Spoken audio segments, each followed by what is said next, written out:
નમસ્કાર વિદ્યાર્થી મિત્રો, કેમ છો? મજામાં? લાસ્ટ લેક્ચરમાં આપણે ચેપ્ટર નંબર 3 આધારિત દાખલાઓ છે કમ્પ્લીટ કર્યા હતા અને આ સાથે આપણું ચેપ્ટર નંબર 3 છે અહીંયા કમ્પ્લીટ થાય છે. માત્ર એક ટોપિક છે આપણે રિમેઇનિંગ રાખેલો છે અને એ છે સાપેક્ષ વેગ. હવે કાલથી આપણે દ્વિપરિમાણમાં ગતિ એટલે કે સમતલમાં ગતિ છે ચાલુ કરવા જઈ રહ્યા છીએ.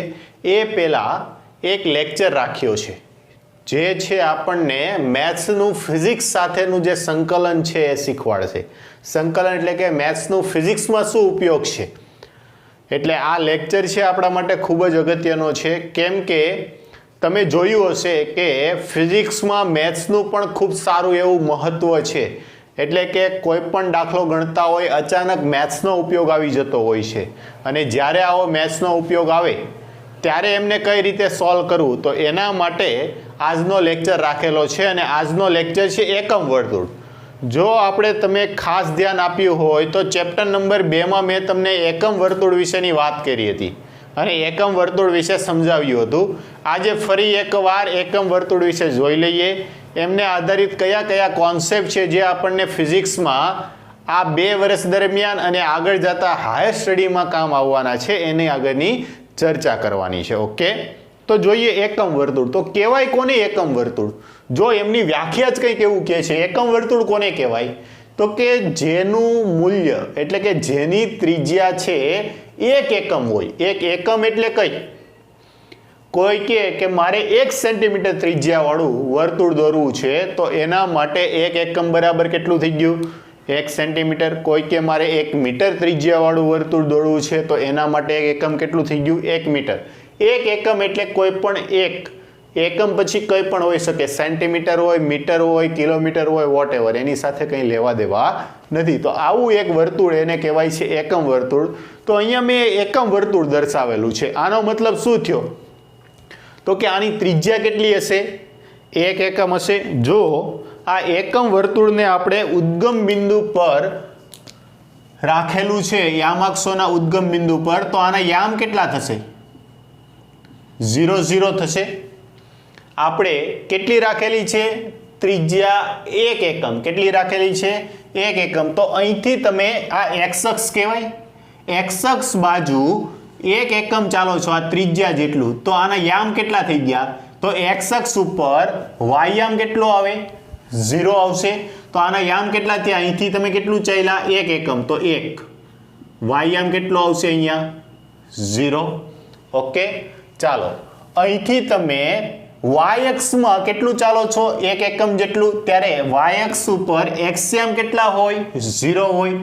તો આના યામ કેટલા થઈ ગયા? 0, 0, 1. ઓકે, જો ફરી પાછા અહીંથી તમે માઇનસ એક્સ અક્ષ બાજુ ચાલો છો, કેટલું? 1 એકમ. તો આને યામ કેટલા થઈ ગયા? -1, 0.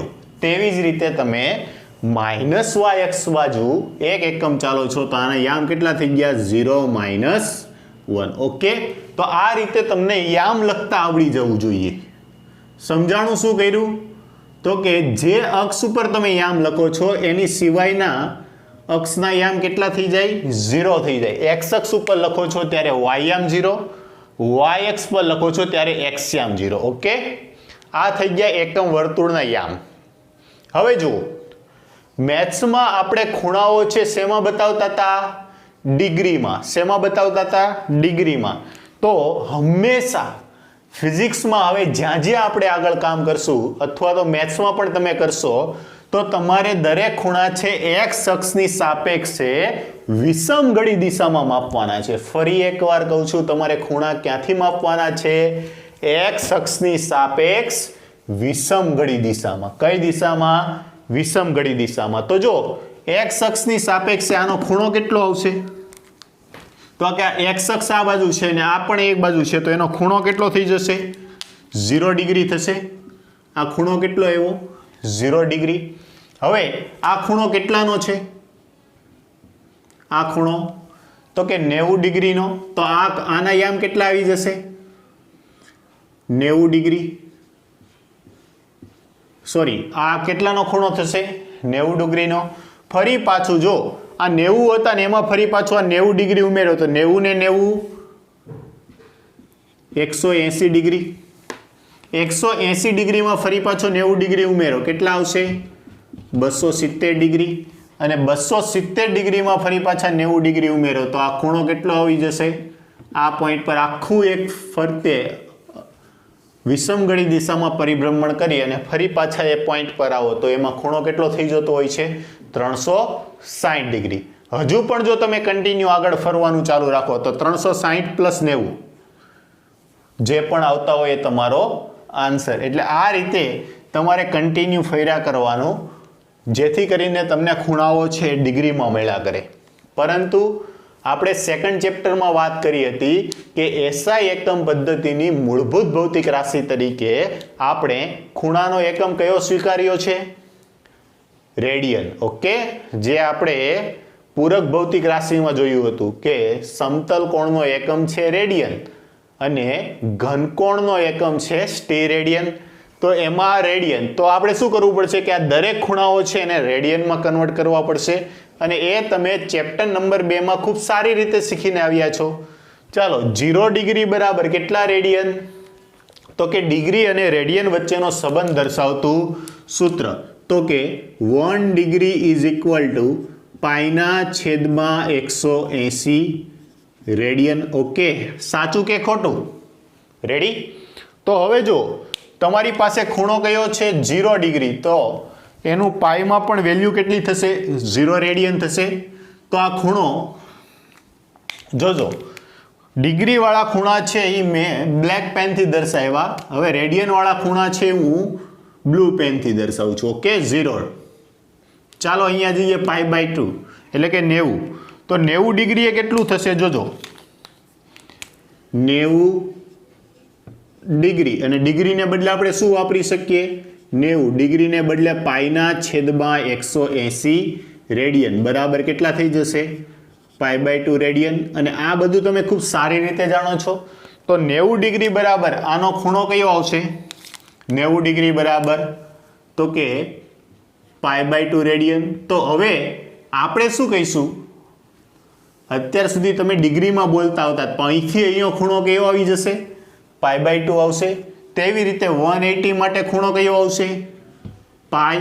ઓકે, આ રીતે કેલ્ક્યુલેશન કરી શકો છો. જેમને યાદ છે એને વેલ એન્ડ ગુડ. ચાલો આ ફરી પાછું π/2 માં પાઈમાં π/2 ઉમેરો કેટલું આવી જશે 3π/2. 3π/2 માં ફરી પાછું π/2 ઉમેરો 3π/2 માં π/2 કેટલા થઈ જશે 4π/2 અને 4π/2 એટલે 2π. 2π માં ફરી પાછા π/2 ઉમેરો આના યામ કેટલા આવશે 5π/2. 5π/2 માં ફરી પાછા π/2 ઉમેરો તો કેટલા 6π/2. 6π/2 ડિવાઈડ બાય 2 એટલે 3π. ફરી પાછા આમાં π/2 ઉમેરો કેટલા થઈ જશે 7π/2. 7π/2 માં ફરી પાછા π/2 ઉમેરો કેટલા થશે 8π/2. 8π/2 એટલે 4π કહેવાય. ચાલો હજુ એક સર્કલ ફરી જઈએ 4π પ્લસ 5/2 9π/2. 9π/2 માં ફરી પાછા π/2 ઉમેરો એટલે 10π/2. 10π/2 એટલે કેટલા થઈ જશે 5π. 10π/2 માં ફરી પાછા π/2 ઉમેરો 11π/2. 11π/2 માં ફરી પાછા π/2 ઉમેરો 12π/2 એટલે 6π કહેવાય. તો જો આવી રીતે જેટલા રાઉન્ડ લગાવ્યા કરો આવી રીતે આપણને કન્ટિન્યુઅસ ખૂણા છે મળ્યા કરે. ઓકે, તો આ થઈ ગયું એકમ વર્તુળ અને એના ખૂણાઓ. તમે એમ કહેશો કે સર આમાં શું છે પણ જો આમનો ઉપયોગ જોજો પછી તમને ખ્યાલ આવશે. જો આના ઉપરથી તમે શું જોયું તો કે એક્સ અક્ષ છે એક્સ અક્ષની ધન એક્સ ઉપર ખૂણા છે એ બેકી સંખ્યામાં આવે છે. જો પાઈના બેકી ગુણાંકમાં 2π 4π 6π 8π 10π કન્ટિન્યુ અનંત સુધી ચાલ્યા કરશે. તેવી રીતે એક્સ અક્ષ માઇનસ એક્સ અક્ષ બાજુ ખૂણા છે પાઈના એકી ગુણાંકમાં છે પાઈ 3π 5π 7π 9π. ઓકે, આ રીતે કન્ટિન્યુ છે ચાલ્યા કરશે. જોજો હવે ધ્યાન આપજો. અહીંયા જુઓ, અહીંયા ખૂણા છે π/2, અહીંયા આ બધા વચ્ચે 2 નો ગેપ છે. કેટલાનો ગેપ છે? 2 નો. ઓકે, તો અહીંયા જો 4 નો ગેપ છે. કેમ આવું? તો કે આમાં ગેપ 4π નો છે, પણ /2 અહીંયા કરી નાખ્યા છે ને અહીંયા કર્યા નથી, તેથી 4 નો. બાકી દરેકમાં તમે આ પોઈન્ટથી લઈ તો 4 ક્વોડ્રન્ટ ફરીને આવો, 4 ભાગ છે ફરીને આવો, તો અહીંયા ખૂણો છે એ 4 ના ગુણાંકમાં જ આવે, પણ /2 છે એટલે બેકી સંખ્યા થઈ ગયો. અહીંયા /2 છે એટલે એકી સંખ્યા થઈ ગયો. બાકી દરેકમાં કેટલા? 4 વખત π/2 છે એ ઉમેરવા પડે. ઓકે, તો અહીંયા π/2, 5π/2, 9π/2, તેવી જ રીતે 3π/2, 7π/2, 11π/2, પછી કઈ આવશે? 15π/2. આવું કન્ટિન્યુ છે ચાલ્યા કરશે. ઓકે, જો હવે આગળ વધીએ. તો હવે આ રીતે ખૂણા આપેલા છે, આમાં તમને એવું પૂછે. પહેલા તો હું એક નિયમ કહી દઉં, જોજો ધ્યાન આપજો.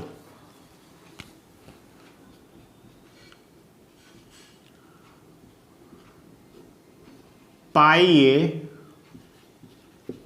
વિધેય બદલાતું નથી, અને બીજો નિયમ એ છે π/2 એ વિધેય બદલાય છે. વિધેય એટલે શું? તો તમે ત્રિકોણમિતિના જે 6 વિધેય ભણીને આવ્યા છો એ વિધેય. કયા કયા વિધેય ભણીને આવ્યા? સાઇન, કોસ, ટેન, કોટ, સેક અને કોસેક. તો આ વિધેય જો એને તમારે એકમ વર્તુળ પર બતાવવા હોય તો એના માટેનો એક નિયમ છે. કયો છે? All S T C. Okay, કયો નિયમ છે? All S T C. આને એક્સ અક્ષની સાપેક્ષે આને કહેવાય પ્રથમ ચરણ, આને કહેવાય દ્વિતીય ચરણ,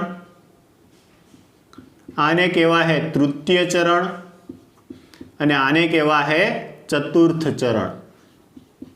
પહેલું ચરણ, બીજું ચરણ, ત્રીજું ચરણ અને ચોથું ચરણ. આવા એક 4 ચરણો છે આપણી પાસે. એમાં પહેલા ચરણમાં ઓલ એટલે 6 વિધેય, બધા જ વિધેયો અહીંયા કેવા હોય? ધન હોય. બીજા ચરણમાં જઈએ તો સાઇન છે ધન હોય, એની સિવાયના બાકીના બધા કેવા? ઋણ. ત્રીજા ચરણમાં જઈએ તો tan ધન હોય, પણ tan નું પ્રતિવિધેય કયું? તો કે કોટ. tan અને કોટ છે ધન હોય, બાકી બધા ઋણ. ચોથા ચરણમાં જઈએ તો કોસ નું પ્રતિવિધેય કયું? સેક. એ બે ધન હોય, બાકી બધા ઋણ. તેવી રીતે અહીંયા બીજા ચરણમાં સાઇન અને સાઇન નું પ્રતિવિધેય કોસેક. પ્રતિવિધેય એટલે તો કે સાઇન કોનું વ્યસ્ત કરતા મળે છે? તો કે 1/cosec θ. sin θ = 1/cosec θ. તો એનું પ્રતિવિધેય થયું, વ્યસ્ત વિધેય થયું. તો એ બંને કેવા હશે? ધન હશે. અહીંયા tan. તો આના માટેનો સિમ્પલ નિયમ શું? All S T C. પહેલું ચરણ, બીજું ચરણ, ત્રીજું ચરણ, ચોથું ચરણ. જે વિધેય જે ચરણમાં છે એ ધન, બાકીના બધા ઋણ.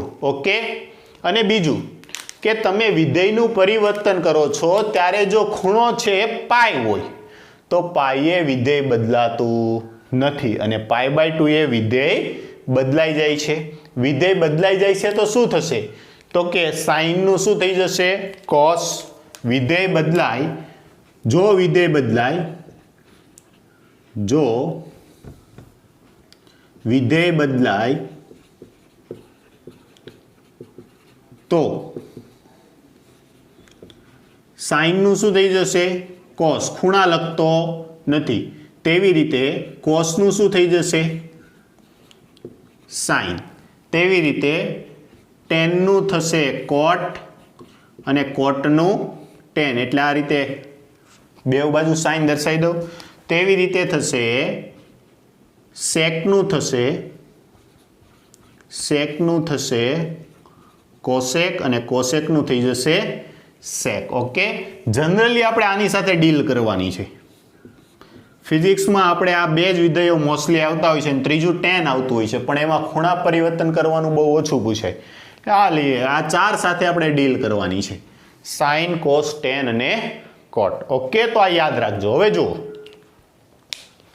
તમને આ રીતે આપે ખૂણા પરિવર્તન કરવા માટે sin π/2 minus theta, sin π/2 plus theta, cos π/2 minus theta, cos π/2 plus theta. ચાલો, કોણ આપશે આનો આન્સર? sin π/2 minus theta. પેલો ખૂણો ધ્યાન લ્યો, પેલો કોને ધ્યાનમાં લ્યો? ખૂણાને. π/2 માઇનસ, π/2 માઇનસ, π/2 માઇનસ શું ઇન્ડિકેટ કરે? તો અહીંયા π/2 છે, π/2 માઇનસ એટલે ખૂણો ક્યાંક આ બાજુ હશે. π/2 માઇનસ થીટા, એમાંથી થીટા જેટલો બાદ કરો, ધારો કે ખૂણો અહીંયા આવ્યો, તો ખૂણો છે એ કયા ચરણમાં આવશે? પ્રથમ ચરણમાં. પ્રથમ ચરણમાં બધા જ કેવા છે? ધન છે. ઓકે, તો પહેલી સાઈન મૂકી દો, પ્લસ આવશે, બીજું કાંઈ નહીં. હવે જો આ નિયમ કે π/2 એ વિધેય બદલાય છે, π/2 એ શું થાય છે? વિધેય બદલાય છે. તો π/2 એ જો વિધેય બદલાતું હોય તો સાઈનનું શું થઈ જશે? cos. તો અહીંયા સાઈન છે, સાઈનનું શું થશે? cos. અને ખૂણો કયો લાગી જાય? આવડો, પ્લસ cos થીટા. ઓકે, સમજાય છે? ફરી એકવાર, પહેલા કોને કન્સિડર કરો? ખૂણાને. π/2 પ્લસ, π/2 પ્લસ એટલે કેટલામું ચરણ? બીજું ચરણ. બીજા ચરણમાં કોણ ધન છે?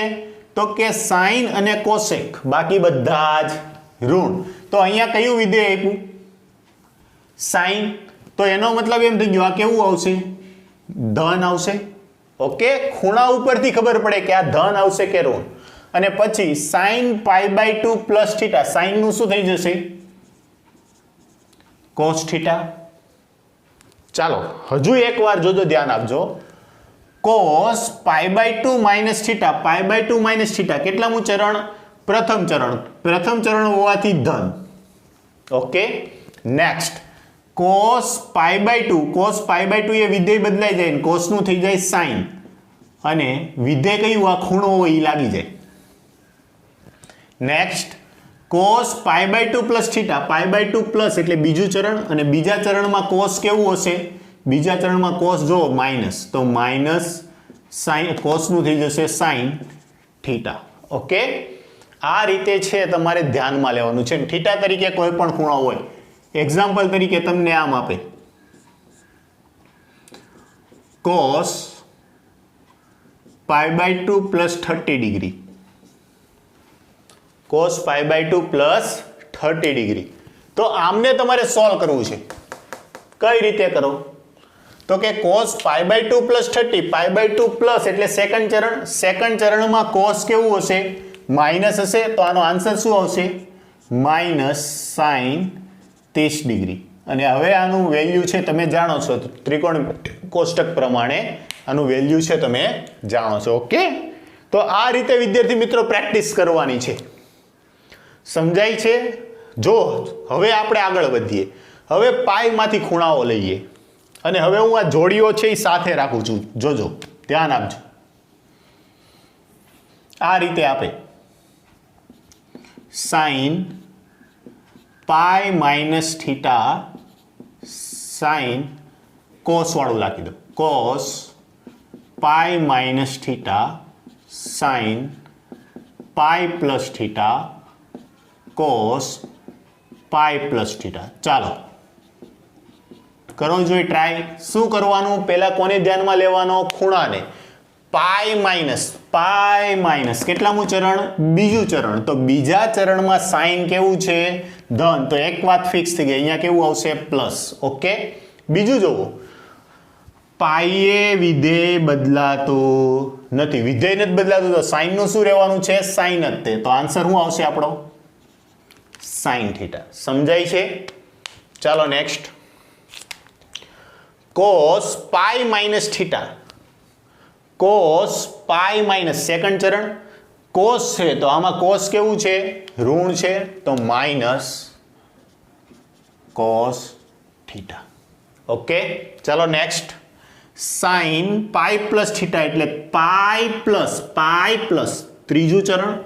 ત્રીજા ચરણમાં સાઇન કેવું છે તો કે ટેન અને કોટ ધન બાકી બધા માઇનસ તો માઇનસ સાઇન થીટા. તેવી રીતે કોસ પાઈ પ્લસ થીટા એટલે ત્રીજું ચરણ. ત્રીજા ચરણમાં કોસ માઇનસ એટલે સંજ્ઞા નક્કી થઈ ગઈ. કોસ પાઈએ વિધેય બદલાશે નહીં તો સેમ વિધેય કોસ થીટા. ઓકે સમજાય છે. ચાલો નેક્સ્ટ આગળ વધીએ. જોજો ધ્યાન આપજો. સાઇન 3π/2 માઇનસ થીટા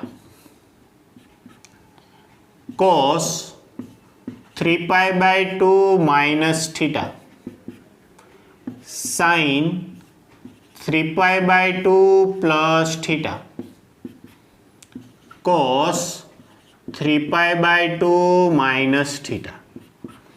ઓકે ચાલો 3π/2 એટલે અહીંયા આવી ગયા.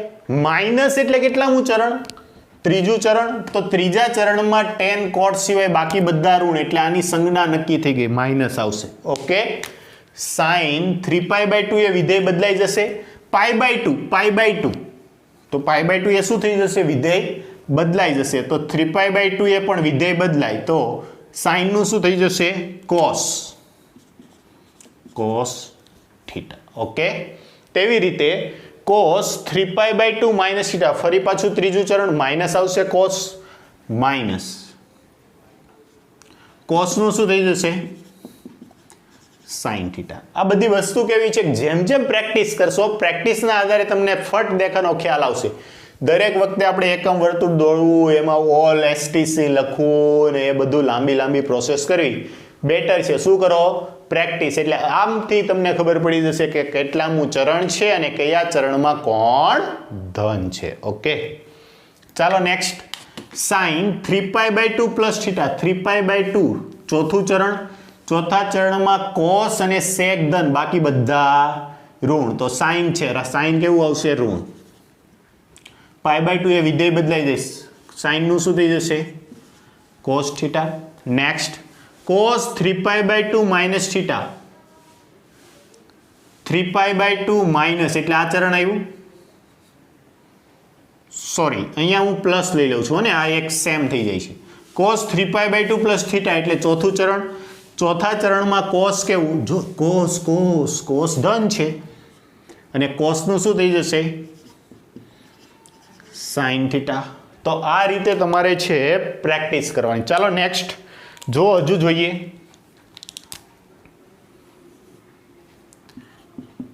સાઇન પાઈ માઇનસ થીટા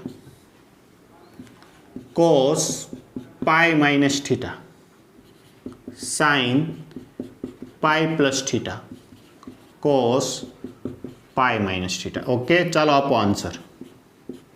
પહેલા શું કરો ખૂણો જુઓ ભાઈ ખૂણો પાઈ માઇનસ ચોથું ચરણ. ચોથા ચરણમાં સાઇન બોલે તો શું હશે માઇનસ. કોસ બોલે તો પ્લસ.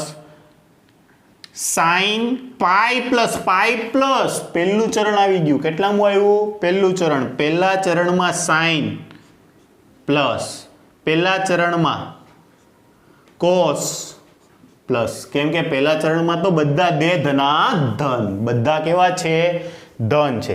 ચાલો પાઈ છે એટલે વિધેય બદલાશે નહીં. શું આવી જશે sine theta cos theta sine theta cos theta. તો આ રીતે તમે છે વિધેય પરિવર્તિત કરી શકો. હવે પ્રશ્ન એમ થશે કે શું આ રીતે π/2 અને પાઈ ને એવું હોય તો તે નહીં. જો ધારો કે આપણને ક્વેશ્ચન આમ પૂછ્યો સાઇન 17π/2 પ્લસ થીટા. ચાલો આનો આન્સર શું આવશે 17π/2 પ્લસ થીટા. ચાલો તો જુઓ એટલું જોવાનું. આમનો નજીકનું વિધેય કયું આવે છે તો આ જો 8 π/2 8 પાઈ પ્લસ π/2 કહેવાય આને 17 π/2 એટલે કેવું કહેવાય 8 પાઈ પ્લસ π/2 ચાલો આનું સાદું રૂપ આપો એલસીએમ લ્યો લસા લ્યો 8 × 2 16 + 1 17 π/2 કહેવાય તો 8 પાઈ પ્લસ π/2 તો સીધું જ આવે કે અહીંયા બેકી સંખ્યા આવે તો 8 પાઈ પ્લસ π/2 એટલે અહીંયા અને એને પછી શું કરવાનું છે થીટા તો એ ચરણ કેટલામું આવી જશે બીજું આ રીતે લોજિક લગાવવાના ફરી એકવાર 8 પાઈ એટલે તો બેકી સંખ્યાના અહીંયા આવે છે એકી સંખ્યાના પાઈ અહીંયા આવે છે એમાં પ્લસ π/2 એટલે પ્લસ π/2 એટલે અહીંયા પહોંચી ગયા અને એમાં પ્લસ થીટા એટલે અહીંયા પહોંચી ગયા કેટલામું ચરણ છે બીજું ચરણ બીજા ચરણમાં સાઈન દે ધના ધન ફરી પાછું π/2 હોવાથી વિધેય બદલાઈ જશે સાઈડનું શું થઈ જશે કોસ થીટા તરીકે જો જે પણ ડિગ્રી આપેલો છે કે રેડિયન આપેલો છે એ તમારો ખૂણો તો આ રીતે તમે છે સોલ્વ કરી શકો જોજો હવે ધ્યાન આપજો એક ક્વેશ્ચન છે હું તમને આપું ધારો કે આ રીતે આપ્યું હોય તો સાઈન 32 π/2 પ્લસ થીટા ચાલો આનો આન્સર શું આવશે મને કહો સાઈન π/2 વિધેય બદલાઈ જશે હા કે ના સાઈનનું શું થઈ જશે કોસ હવે વાત કરીએ 32 π/2 બોલો કેટલા કેસે વિધેય બદલાઈ જશે અને કેટલા કેસે નહીં બદલાય બોલો કોણ કહે છે જો ધ્યાન આપો π/2 પેલા ભાગ ચાલતા હોય તો ચલાવી દેવાના 16 કહેવાય 16 પાઈ તો 16 pi plus theta 16 pi plus theta એટલે પહેલું ચરણ અને પાયે વિધેય બદલાય નહીં તો જેટલા કહેતા હતા વિધેય બદલાય એમનું ખોટું શું આવી જશે સાઈન થીટા આ તમારો આન્સર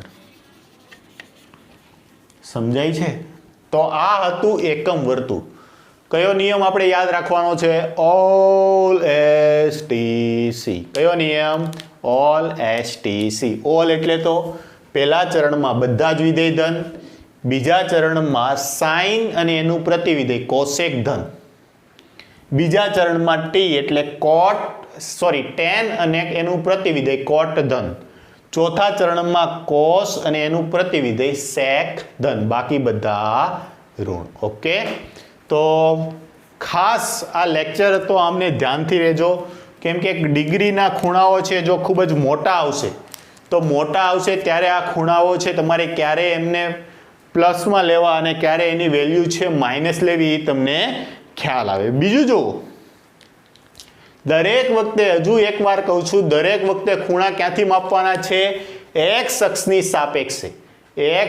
સાપેક્ષે વિષમગળી દિશામાં કેવી દિશામાં વિષમગળી દિશામાં અને હવે જો ધ્યાન આપો ધારો કે તમે કોઈ ક્વેશ્ચન છે એ સોલ્વ કરો છો અને સોલ્વ કરતા કરતા તમને ખૂણો મળે છે 30 ડિગ્રી કોઈ ક્વેશ્ચન તમે સોલ્વ કર્યો અને ક્વેશ્ચન સોલ્વ કરતા તમને ખૂણો મળે છે 30 ડિગ્રી આ શું સૂચન કરે છે તો કે આપણને જે પણ આન્સર મળ્યો છે એ x અક્ષ સાથે 30 ડિગ્રીનો ખૂણો બનાવે છે કોની સાથે x અક્ષ સાથે 30 ડિગ્રીનો ખૂણો બનાવે છે આ જ રીતે તમે કોઈ સોલ્વ કરો છો ક્વેશ્ચન અને તમને ખૂણો મળે છે -30 ડિગ્રી કેવો મળે છે -30 ડિગ્રી આ શું સૂચન કરે છે -30 તો આ જો +30 હોય તો નીચેની બાજુ કેવું આવશે -30 આ છે -30 ડિગ્રી સૂચન કરે છે અને આ ખૂણો કેટલો હશે તો કે 30 ડિગ્રીનો હશે કેમ કે દરેક વખતે ખૂણા આપણે કયા ધન x અક્ષની સાપેક્ષે લેવાના છે કોની સાપેક્ષે ધન x અક્ષની સાપેક્ષે એટલે આ વસ્તુ છે ખાસ નોટ ડાઉન કરજો ધ્યાન આપજો ખૂણા હંમેશા આપણે કોની સાપેક્ષે માપવાના છે ધન x અક્ષની સાપેક્ષે ખૂણાઓ માપવાના છે આશા રાખું છું કે તમને આજનો લેક્ચર છે સમજ પડી ગયો ચાલો અમને નોટ ડાઉન કરો અને આમાં કંઈ ક્વેરી જણાય તો મને આજે જ કોન્ટેક્ટ કરજો